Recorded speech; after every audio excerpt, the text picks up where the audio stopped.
Olá, boa noite para você. Seja bem-vindo ao TV1 Notícias, que excepcionalmente hoje, dia 5 de maio, não é transmitido ao vivo por causa de uma paralisação dos servidores técnicos administrativos da UFRN, organizada pelo Sindicato dos Trabalhadores em Educação do Ensino Superior do Rio Grande do Norte.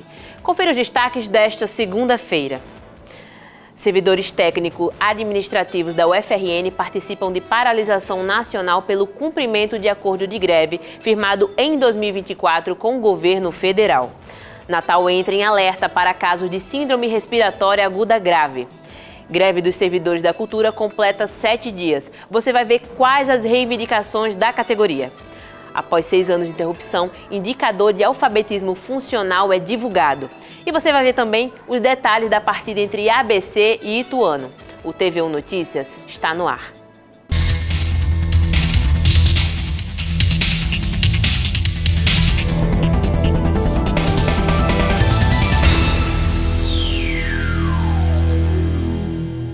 A gente começa o TV1 Notícias de hoje falando sobre a paralisação dos servidores técnicos administrativos da UFRN e da UFESA, que acontece, segundo o sindicato da categoria, em decorrência do não cumprimento do acordo de greve, firmado no ano passado entre a categoria e o governo federal. Confira mais sobre esse assunto na reportagem de Bernardo Melo. Os servidores técnico-administrativos da Educação Federal realizaram a paralisação nesta segunda-feira como um ato para demonstrar a insatisfação com os pontos não cumpridos pelo governo federal na última greve, ocorrida em 2024. No auditório da reitoria da UFRN, houve palestras e orientações sobre a reestruturação e regulamentação do plano de carreira de cargos, pontos principais do movimento. Porque eu estava esperando uma coisa e foi outra, em termos de financeiro, sabe? Não foi o acordo que ele prometeu nas greves passadas. Por isso que nós agora voltamos com tudo. Todo o Brasil está em greve. A Federação de Sindicatos de Trabalhadores Técnico-Administrativo em Instituições de Ensino Superior Públicas do Brasil, a FASUBRA, realizou juntamente com outras entidades de ensino federal um acordo de greve, ainda em 2024, que não foi cumprido integralmente, segundo os sindicatos. Como consequência, os servidores realizaram a paralisação e aprovaram o estado de greve. A nossa paralisação ela foi chamada pela FASUBRA, que é a nossa federação, para poder a gente pressionar o governo, né? Esse é o nosso mote principal, é pressionar o governo para que o nosso acordo de greve ele seja cumprido. Quando firmou o acordo, a gente conseguiu um aumento salarial que foi dividido em 2 vezes, 14% seria 9% a partir de 1º de janeiro de 2025, o que quase não acontecia, né? A gente está recebendo esse primeiro aumento agora, porque a LOA quase que não é aprovada pelos deputados, né? Foi só pautada em abril, a LOA de 2025, então a gente teve esse atraso e agora, somente no pagamento de abril, que a gente está recebendo esse aumento de 9% e o restante do aumento, que será de 5%, sairá só a partir de abril de 2026. Entre as demandas do sindicato, entram em destaque a reestruturação da carreira, melhores condições de trabalho e o reposicionamento dos idosos, todas dentro do acordo de greve firmado em 2024. O ano passado a gente fez uma greve que durou mais de 100 dias e essa greve ela não só acabou quando a gente assinou o acordo, não só com o nosso aumento de salário, né? A gente também tinha outras pautas e o governo ele assinou esse acordo e teria que cumprir esse acordo até o dia 30 de abril e a gente não teve esse acordo cumprido. A paralisação nacional, que foi aprovada em Assembleia no dia 23 de abril, deu como prazo até o dia 31 de maio para que o governo viabilize a execução das pendências do acordo do ano passado. O novo boletim Infogrife da Fiocruz revelou que o aumento expressivo de casos graves de síndrome respiratória aguda grave em crianças e idosos nas últimas semanas. O RN está entre os 16 estados com tendência de alta nas internações e Natal figura entre as capitais em situação de alerta. Confira os detalhes no Giro TV1 Notícias Mais.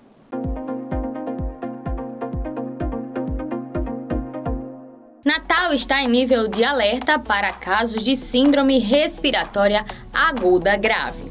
Segundo o boletim Infogripe da Fiocruz, houve um crescimento expressivo dos casos da síndrome respiratória aguda grave em crianças e idosos, transmitido principalmente pelos vírus sincicial, respiratório e o vírus da influenza.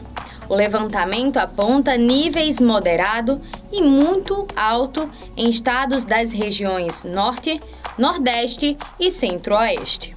A capital do estado está entre as 18 capitais brasileiras com níveis de alerta, risco ou alto risco. Para prevenir, é importante manter o uso de máscaras em locais com aglomeração e unidades de saúde e aderir à campanha de vacinação contra a influenza. A Prefeitura de Tibau do Sul iniciou uma obra emergencial de contenção do Chapadão, na Praia de Pipa, para prevenir acidentes. O trabalho iniciou após a publicação do relatório técnico da Defesa Civil Estadual, que apontava risco eminentes de desabamentos em trechos das falésias. A medida prevê a instalação de cercas de proteção em 4 áreas críticas, que foram identificadas as maiores ameaças à integridade de visitantes, como também a instalação de placas de sinalização e alerta com o objetivo de conscientizar moradores e turistas sobre riscos da aproximação excessiva das bordas dos despenhadeiros. A partir do dia 1º de julho, o funcionamento do comércio aos domingos e feriados dependerá de previsão expressiva em convenção coletiva de trabalho. A nova regulamentação não impede a abertura do comércio de rua, mas influencia a prática de negociação entre sindicatos patronais e de trabalhadores, para que os funcionários trabalhem nesses dias, alterando as regras de acordos entre patrões e empregados, que antes eram permitidos. A mudança foi estabelecida pela Portaria 3.665 pelo Ministério do Trabalho e Emprego, após denúncias de desrespeito ao direito de negociação coletiva. A medida não se aplicará a feiras livres, mas obriga as empresas a respeitarem as normas previstas em legislações municipais.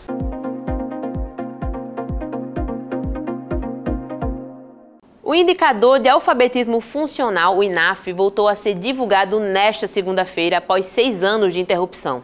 A nova pesquisa revela que 3 em cada 10 brasileiros são analfabetos funcionais. O índice é o mesmo registrado em 2018. Nesta segunda-feira, o INAF divulgou sua mais recente pesquisa trazendo um dado preocupante. 3 em cada 10 brasileiros entre 15 e 64 anos não sabem ler e escrever ou possuem um domínio tão limitado da leitura e da escrita que não conseguem compreender frases simples ou identificar informações básicas como números de telefone ou preços. Esse grupo representa 29% da população, o mesmo índice registrado em 2018. A pesquisa também apontou um aumento do analfabetismo funcional entre os jovens. Em 2018, 14% dos brasileiros de 15 a 29 anos estavam nessa condição. Em 2024, esse número subiu para 16%. Segundo os pesquisadores responsáveis pelo estudo, o aumento pode ter ocorrido por causa da pandemia, período em que as escolas fecharam e muitos jovens ficaram sem aulas. Ao todo, o estudo ouviu 2.554 pessoas com idades entre 15 e 64 anos em todas as regiões do país. Os testes foram aplicados entre dezembro de 2024 e fevereiro de 2025, com o objetivo de mapear as habilidades de leitura, escrita e matemática dos brasileiros. Diego Salles, para o TVU Notícias.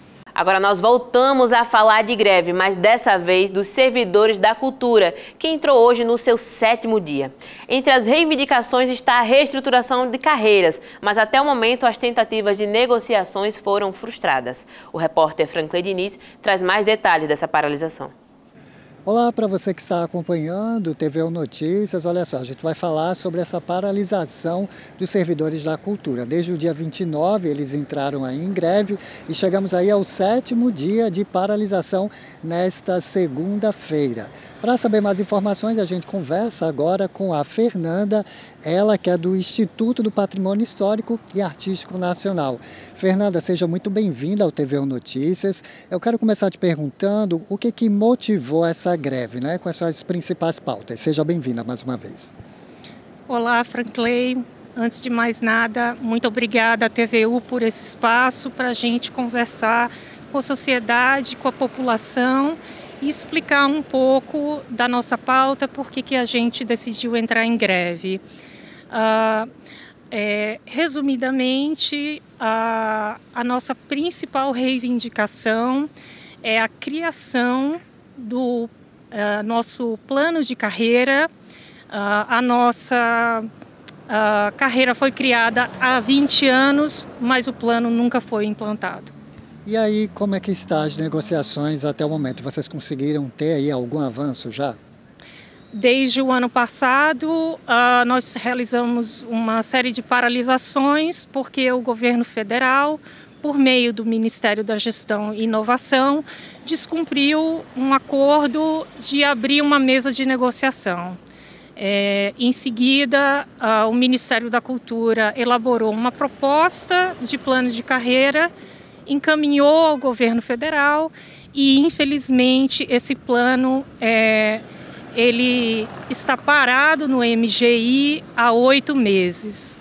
Então, até o momento, vocês não conseguiram abrir um diálogo aí com o governo, até o momento, então?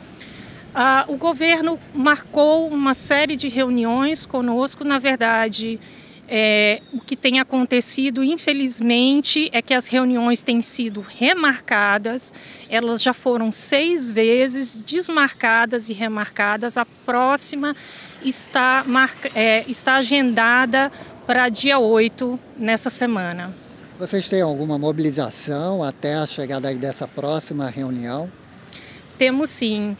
Com a notícia da greve recebida pelo governo federal, a partir da terça-feira passada, já na quarta, esse ministério nos convocou para uma reunião inicial.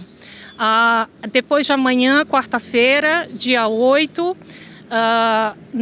na Câmara dos Deputados haverá uma audiência específica convocada por uma série de parlamentares, deputados federais, que estão apoiando, né, e acompanhando a nossa pauta, a nossa greve, e que conseguiram convocar a ministra Esther Dweck para prestar esclarecimentos. Fernanda, para quem quiser acompanhar mais as reivindicações, né, da categoria de servidores da cultura, tem algum perfil no Instagram que a galera pode mais acompanhar, ter mais informações?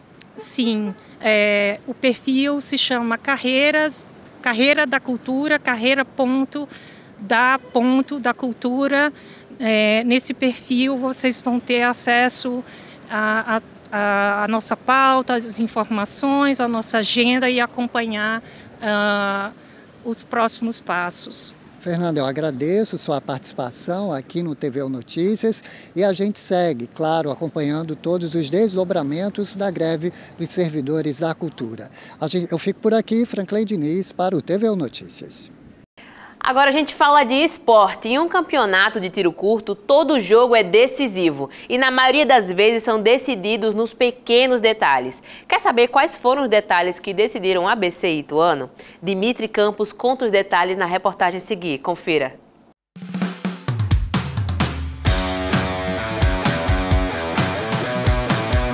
Em um campeonato de tiro curto, todo jogo é decisivo e na maioria das vezes são decididos nos pequenos detalhes. Uma conversa antes do jogo, fazia 6 pontos, a equipe que não ganha, ela está invicta com a vitória, entra no G8 e aí a certeza que no jogo contra o Anápolis, o público que veio vai dobrar, está todo mundo querendo isso, só que para que isso aconteça, esses detalhes têm que parar. Com 3 empates na Série C, o ABC está invicto, mas perto da zona de rebaixamento. É a dualidade entre uma defesa sólida e um ataque inconsistente. E aí o treinador Evaristo Pisa anda fazendo as contas para tentar bater a primeira meta da competição e ele e o torcedor querem saber com quem eles podem contar nesse elenco para ser a esperança de gols. Sempre ele, o Alisson. O Alisson, não é o Mago, né? É o cara do ABC, né? A gente, como bom ABCdista, a gente sempre espera que nosso Mago ele seja diferenciado, né? O toque dele é diferenciado, o posicionamento dele é diferenciado e quando ele não joga bem, o time também não joga bem. Então minha esperança maior ainda está sendo nele. Eu acho assim que o Alisson deve ser um dos jogadores com o maior poder de definição nossa, ofensivamente. Conclusão, término, 99 gols com a camisa do clube. Com a repetição da escalação pelo terceiro jogo consecutivo, o ABC começou bem a partida e já mostrou ao torcedor que a tarde seria movimentada. A cobrança de falta do Carlos Eduardo fez o goleiro Saulo bater roupa e atenção para o primeiro detalhe. O capitão Bruno Bispo estava no lugar certo e na hora exata para abrir o placar. ABC 1-0.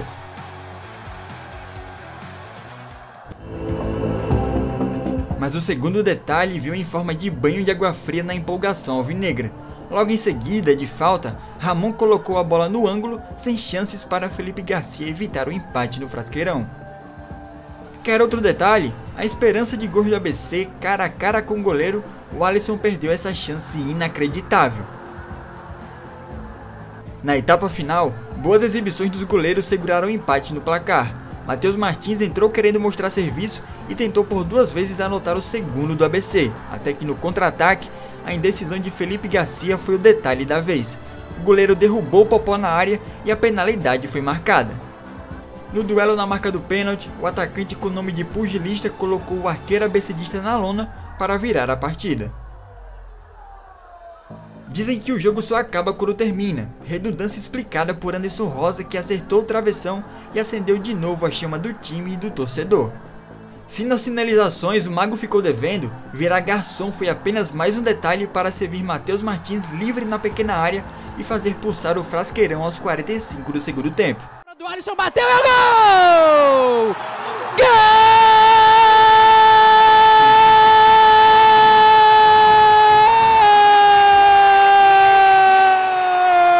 Gol! Do ABC! A empolgação fez o ABC se lançar ao ataque, mas também cegou o time de Pisa para os detalhes.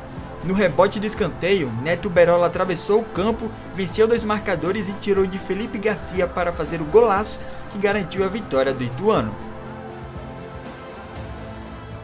Então a gente tem que parar da justificativa por erros nossos, por detalhes. Bateu o escanteio, brigou, perdeu a bola, encaixa a marcação, não fica de longe o rebote, quem vem para interceptar, troca a chance do adversário, o gol do adversário, por um vermelho. E o último detalhe, novamente o ABC sofreu um gol no apagar das luzes. A pressão já bateu a porta do mais querido e o clube ocupa uma desconfortável vaga na zona de rebaixamento. A partir desta terça-feira, o TV1 Notícias começa a exibir uma série de reportagens sobre o bairro de Mãe Luísa. Ao longo de 3 episódios, nós vamos explorar a história e descobrir as curiosidades dessa comunidade tão importante para a nossa capital. Um bairro cheio de histórias e curiosidades. No meu entendimento e por tudo que eu soube por parte do meu pai, claro que jamais eu iria discordar dele e bater de frente com ele, né? Até por causa da idade dele. Para mim, ela foi uma parteira. Eu cresci sabendo que Mãe Luísa era uma senhora que morava aqui, disse que só tinha a casa dela na época, né? E disse que quando começou a chegar pessoas aqui para morar, ela começou a pegar os filhos das mulheres, né? E foi essa história que eu soube de Mãe Luísa, que até hoje eu sei que é assim. A partir dessa semana, o TV1 Notícias apresenta para você a série de reportagens Caminhos do Farol. Vamos conhecer as histórias e as riquezas deste território cultural. Serão 3 episódios com os detalhes que fazem de Mãe Luísa um lugar único e cheio de vida. Prepare-se para descobrir o que torna esse bairro tão especial para quem vive aqui. E nenhuma carta pra lembrar, e nenhum anjo pra me ajudar. Será que você me esqueceu? Fale agora e vale agora, eu preciso só saber. Meu grande amor, meu grande amor.